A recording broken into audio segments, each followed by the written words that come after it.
নৌকা স্রোতের অ্যাডভান্স লেভেলের মধ্যে আজকে আমাদের থাকবে লাস্ট ক্লাস। আজকে নৌকা স্রোতের আপনাদের 4 নম্বর ক্লাস থাকবে। Welcome to Amit basic math. আশা করি সবাই ভালো আছেন। শুরু করছি আজকের ক্লাস। স্রোতের অনুকূলে 55 কিলোমিটার এবং প্রতিকূলে 40 কিলোমিটার পথ যেতে সময় লাগে 13 ঘন্টা। আবার বলছে দেখেন, স্রোতের অনুকূলে 44 কিলোমিটার এবং প্রতিকূলে 30 কিলোমিটার পথ যেতে সময় লাগবে 10 ঘন্টা। নৌকার বেগ এবং স্রোতের বেগ কত, এটা আমাকে বের করতে বলছে। এখন দেখেন, আপনারা এই অঙ্কটা করার পরে আমি আজকের ক্লাস এখানে শেষ করব। তবে নৌকা স্রোত সংক্রান্ত যদি কোনো সমস্যা আপনারা ফেস করেন তাহলে আপনারা কমেন্ট বক্সে লিখতে পারেন, আমি সেটা সলভ করে দেব, সমাধান দিব।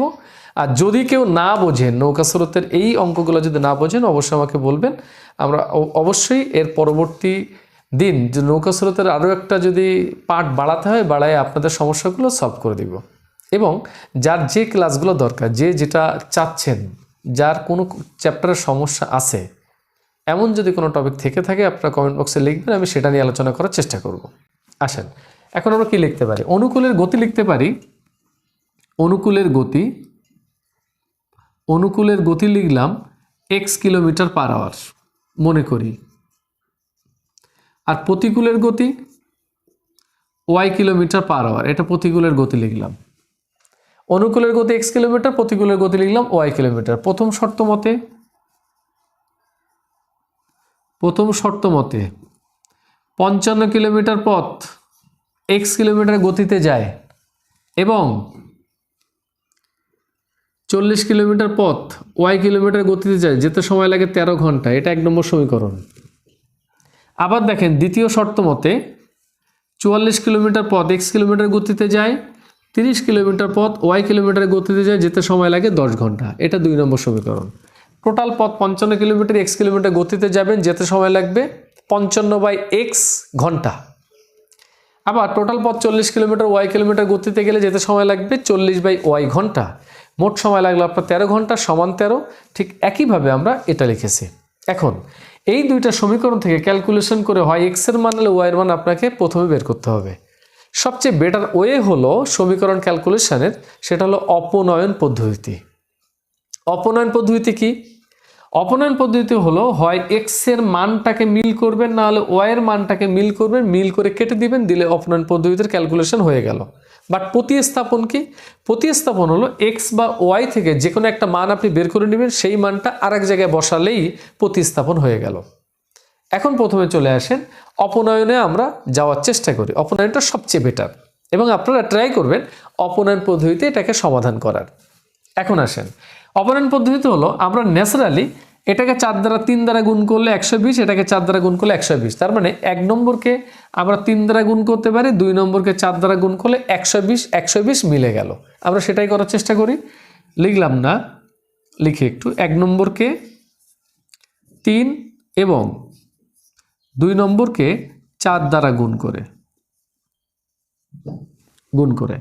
1 নম্বরকে 3 দ্বারা গুণ করলে হচ্ছে 165/x, আর এখানে হচ্ছে 120/y 39। এটাকে 4 দ্বারা গুণ করলে হচ্ছে 176/x, আর এখানে হচ্ছে 120/y সমান 40। ক্যালকুলেশন করে দেখেন, এটা কেটে গেল, এখান থেকে এটা বাদ দিলে হয় -11/x, আর এখানে হচ্ছে -1 কেটে গেল, x এর মান আমার 11 হয়েছে।